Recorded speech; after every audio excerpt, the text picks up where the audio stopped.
Massive breaking news out of America today. Former US President Donald Trump has been indicted by a grand jury. The details of the charges themselves are still unknown, but it is related to alleged hush money paid to porn star Stormy Daniels back in 2016. Trump denies having any kind of relationship with her and has labelled the entire exercise a witch hunt. He's the first ever former or current serving president to face criminal charges, and I'm pleased to say his daughter-in-law, Lara Trump, joined me just a short while ago. I got to tell you, Erin, it's a really sad day in the United States of America right now. I think anyone who objectively looks at what has happened to my father-in-law, our 45th president of the United States, Donald Trump, with the Manhattan District Attorney, Alvin Bragg, can see this is not about a prosecution, but of course all about a persecution.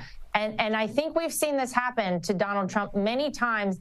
Nothing as blatantly obvious and politically motivated, though, as this one. And we feel, I think to me, like we've come to a very clear demarcation line in the history of our country, because we'll never go back to the America we were and that we have been for nearly 250 years after today. Because if you can weaponize the justice system against your political opponent, you are using communist tactics. These are things we would see in communist USSR, not in the United States of America. It was, of course, Joseph Stalin who said, "Show me the man and I will show you the crime."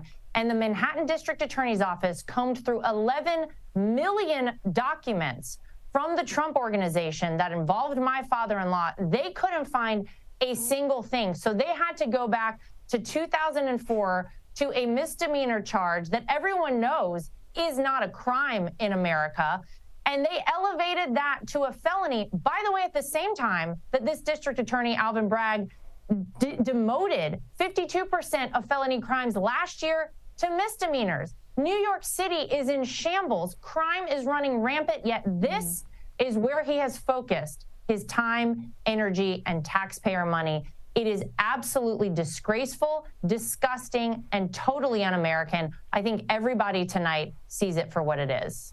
Yeah, I think 30% increase in crime in New York over the past year or so, seriously, in terms of what they're choosing to focus on.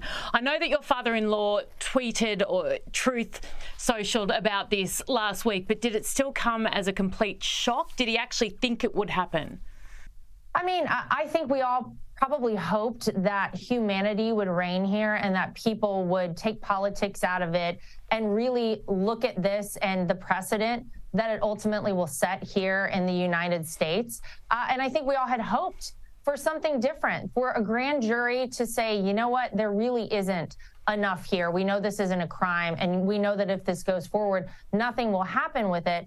But of course, they went to the liberal bastion of New York City, where most people there did not vote for Donald Trump. Most people there do not like Donald Trump, and they were hoping that they could convince just enough of them, the district attorney's office, to charge Donald Trump or to say that these charges should go forward. And of course, that's what happened.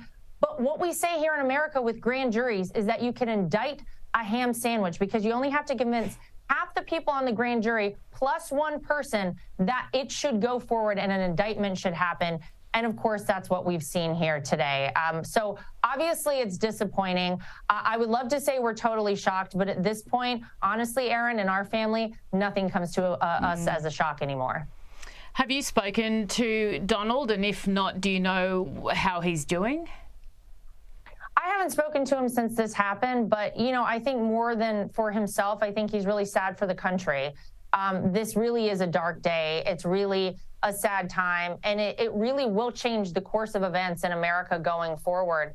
And so I'm sure not only is he disappointed in, you know, seeing this happen, but I think he's really sad for this country, for a country he fought so hard for a country that, quite frankly, no other person has given up as much as he has to fight for it and our future. And I'm sure he's rather upset and disappointed with the situation.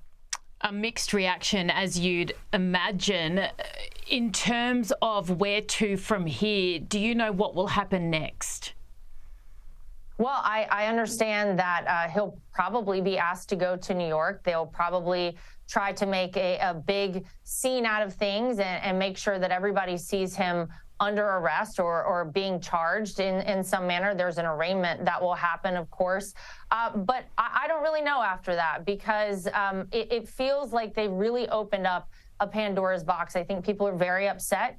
I wonder what the reaction will be from people across the country if, things get elevated at this point. But aside from that, I don't really know what happens from here. I do think that this only gives fuel to his campaign. I think that people who probably didn't think they would vote for Donald Trump look at this and they say, wow, if this could happen in the United States of America to one of the most powerful men in the world, what could happen to me if our government decides they don't like the way I'm operating, the things I'm saying or doing? And we've seen it happen pretty consistently to conservatives over the past 2 years. So I think this is going to turn a lot of people on to wanting to vote for Donald Trump. I can tell you with 100% certainty, one thing I know, he will never back down. He will never drop out. He will carry on. And I believe he will become the 47th president of the United States.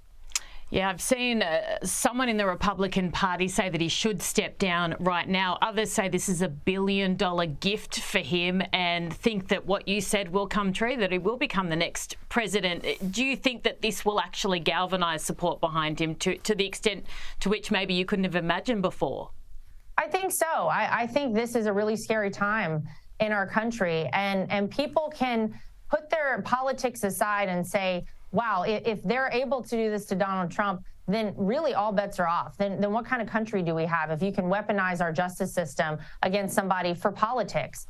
And obviously, that is what we've seen happen here. So, yes, I think that there are people who finally see Donald Trump for who he is. Look, they haven't liked him from the day he came down the escalator and announced he was running for president, because he was an outsider, because he exposed the swamp, because he wasn't playing by the rules that the establishment set in place for him. He fights for solely the American people, not for special interest groups, not for lobbyists, not for the establishment, and they hate him. They want to get rid of him any way possible. But I think this situation could turn around and actually be very beneficial for him. Prior to this happening, he had asked people to hit the streets and to protest. Will he do that? Do you expect people to voice their opposition to this publicly? I'm sure people will voice their opposition to this publicly. Look, in the United States of America, we have a right to gather, to protest, freedom of speech. We should make our voices heard. If anyone in America disagrees with what's happening, I suggest you make sure that people hear you. You should post it on your social media. You should talk to people. You should get out there and make your voice heard, because that is what this country is all about. And I'm sure we're going to see a lot of that happen. For those who say that he has done the wrong thing, he's broken a law, what is your response to that? This is absolutely ridiculous. Actually, every legal expert on both sides of the aisle will tell you that no law was broken. It is not against the law in the United States of America to pay someone for a non-disclosure agreement. Thousands of them happen every single day. They are trying to construct and piece together with Scotch tape a ridiculous situation that never occurred with my father-in-law. They know that it will not hold up in court, and they don't care, because they just want to throw a little more mud at Donald Trump. They want to do any and everything they can to ever prevent him from ever becoming president of the United States again, and that's the whole goal. Okay, Lara, I suspect they won't succeed in that, and I suspect you'd agree with that. Thank you so much for your time. I know it's a massive day, and we really appreciate you making time for us here in Australia. You got it. Thanks, Erin.